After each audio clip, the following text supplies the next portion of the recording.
사울의 불순종으로 말미암아 사울은 너무나도 마음이 아팠습니다. 왜냐하면 이스라엘에 처음으로 세워진 기름부 받은 왕인데 그 왕이 하나님의 말씀을 버리고 세상의 왕처럼 백성들의 눈치를 보고 백성들의 인기를 얻으려고 하는 그의 행실을 통해서 하나님이 그를 버렸다는 것, 그리고 자기가 그 전에 사사로서의 리더로서의 역할을 했는데 그 다음 지도자가 결국 하나님의 버림을 받았다는 것이 사무엘 입장에서 너무 마음이 아프고, 특별히 무엇보다도 사무엘은 어릴 때부터 나시린으로 하나님께 바쳐졌을 뿐만 아니라 일평생 하나님의 음성을 듣고 그 음성에 준행하며 순종하면서 일평생 동안 살아왔는데, 그러지 못한 그 다음 리더의 모습 속에서 너무나도 마음이 아프고 슬펐죠. 근데 하나님이 그 마음을 보시고 계셨던 거예요. 그래서 16장 1절에 보니까 내가 그를 위하여 언제까지 슬퍼하겠느냐. 슬픔 가운데 있는 사무엘에게 하나님께서 직접 말씀하십니다. 언제까지 너가 슬픔 가운데 그래 젖어 있겠느냐. 그러면서 한 가지 지시를 내리는 일이, 뿔에 기름을 채워가지고 가라. 내가 너를 베들레헴 사람 이새에게로 보내리니 그 아들 중에서 한 왕을 내가 보았다. 이렇게 말하고 있습니다.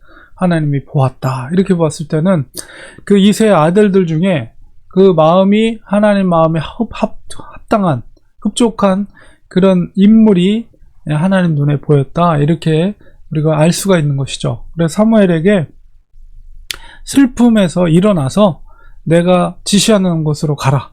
그리고 내가 명하는 자에게 왕으로서 기름을 부어라. 그러니까 하나님께서 분명히 사울을 버리고 다른 왕을 하나님께서 찾고 계시고 준비시켰다는 것을 사무엘도 알고 있었기 때문에 사무엘은 하나님의 그 음성을 듣고 이제 그 말씀에 순종하려고 이제 하고 있었는데, 사무엘 입장에서 걱정되는 건 뭐냐면, 사울도 자기가 하나님의 버림을 받았다는 것을 사무엘을 통해서 들었기 때문에, 그렇다면 다른 왕을 하나님이 준비시킬 것이다 라는 것을 어느 정도 감을 잡고 있죠. 그렇다면은 그 과정 속에서 어쨌든 간에 사무엘을 통해서 그것을 행하실 것이다 라는 것도 알고 있죠. 자기에게 행했던 것처럼. 그렇기 때문에 사무엘이 움직이는 것은 굉장히 정치적인 시선이 거기에 집중되는 일일 수밖에 없습니다. 사무엘도 그런 부담을 알고 있었죠. 그래서 자기가 만약에 어디로, 다른 도시로 이동을 할 때는 아무리 조용하게 움직인다 할지라도 분명히 사울의 귀에 들어갈 수 있는 문제고, 만약에 자기가 혹시라도 다음 차기 왕에 관련된 행보를 한 것이라면 사울의 그 성격상 분명히 사무엘이 위태로운 상황에 처할 수도 있다는 것을 하나님께 솔직하게 얘기를 하는 거예요. 2절에 내가 어찌 갈 수 있으리까.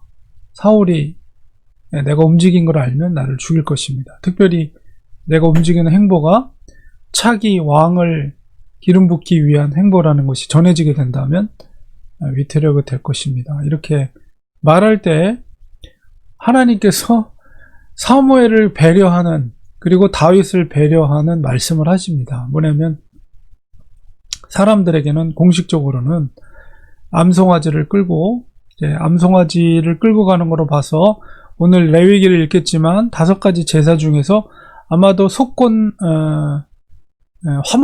화목제를 드리는 것이 아닌가. 그래서 화목 제사를 드리기 위해서 끌고 가서 하나님께 제사를 드린다. 이렇게 공식적으로 외부적으로는 그렇게 말해라. 그리고 베들레헴의 이새를 찾으러 갈 때도 그들에게 그렇게 일단은 말해라. 그렇게 지혜를 주십니다. 그래서 이제 사무엘은 하나님의 말씀을 듣고 베들레헴으로 가게 되죠. 우리가 12지파의 그 지도를 보면 여기 라마라고 표시가 되어 있지 않지만 아마 실로 좀 남쪽에 베델 근처에 라마가 있었을 것입니다. 그래서 원래는 실로가 성막이 있는, 그러니까 성전이 있는 곳이 실로인데 지금은 법궤가 실로에 없기 때문에 사무엘이 더 이상 실로에 있을 필요가 없게 됐죠. 그래서 라마, 자기의 그 고향 집이 있었던 라마에 주로 머물러 있거든요. 근데 여기 표시가 안 돼 있지만은 실로 밑에 중간쯤, 베델과 중간쯤에 라마가 있었고, 지금 하나님께서 명령하신 것은 이 베들레헴이죠. 예루살렘을 지나서, 기브아를 지나서, 기브아가 바로 베냐민 지파 땅이면서 사울왕의 고향이고 사울왕의 집이 있던 곳이 기브아이죠. 그러니까 죄송합니다. 베냐민 땅을 지나서 죄송합니다. 유다 땅으로 와야 되기 때문에 아무래도 사무엘이 움직이면 아마 베냐민 땅을 지나가기 때문에 그 소문이 금방 퍼지긴 할 것 같아요. 그래서 어쨌든 제사를 지내기 위해서 베들레헴을 방문하게 됩니다. 그래서 우리 신약시대 예수님께서 왜 베들레헴에서 태어났는지를 우리가 알 수가 있는 거죠. 원래 요셉과 마리아는 저 북쪽 갈릴리 나사렛에서 살고 있었던 사람들이지만 요셉이 유다 지파에 속한 혈통이었기 때문에 호족을 본토 땅인 호족을 신고하기 위해서 그 갈릴리에서 베들레헴까지 오게 된 거죠. 그래서 베들레헴에서 예수님께서 태어나게 된 곳이고 바로 베들레헴에 2세가 살고 있었고 다윗이 그곳에 베들레헴에 있었던 곳입니다. 그래서 라마에서 베들레헴으로 이제 사무엘이 소를 이끌고 송아지를 이끌고 이제 베들레헴으로 오게 되죠. 그리고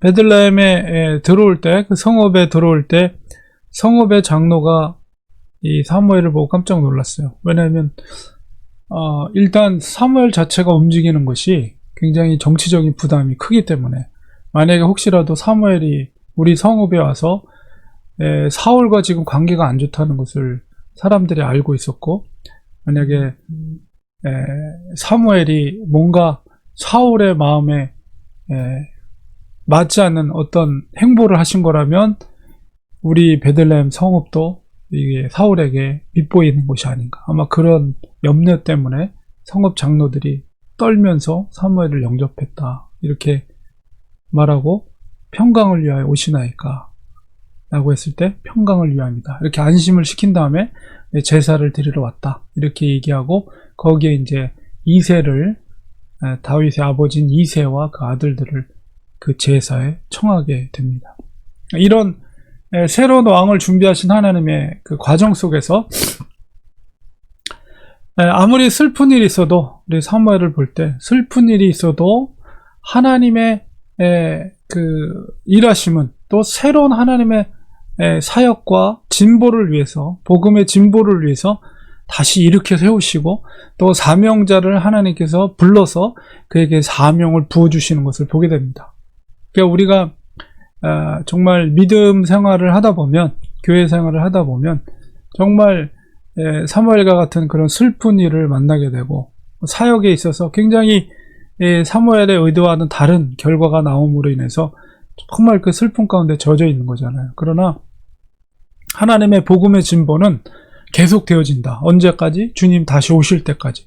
그리고 교회, 하나님 나라는 계속해서 확장해 나가는 거예요. 비록 사울이 실패했다 할지라도 하나님의 나라와 또 하나님의 사명자들은 하나님의 그 나라를 위해서 일으켜 세우시고 그 사명을 다시 맡겨주십니다. 그리고 비록 실패했더라도, 먼저 세워진 자가 실패했더라도 하나님의 복음의 확장, 이 모든 과정이 어떻게 되는 거예요?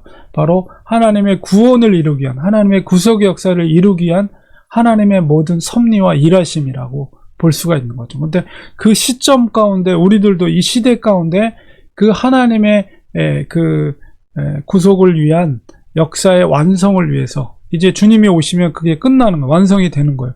그 완성의 과정 속에서 우리도 그 작은 시간 속에서 그 긴 구속사의 역사 속에 이 타이밍 속에 우리가 살고 있고 우리가 쓰임을 받는 거죠.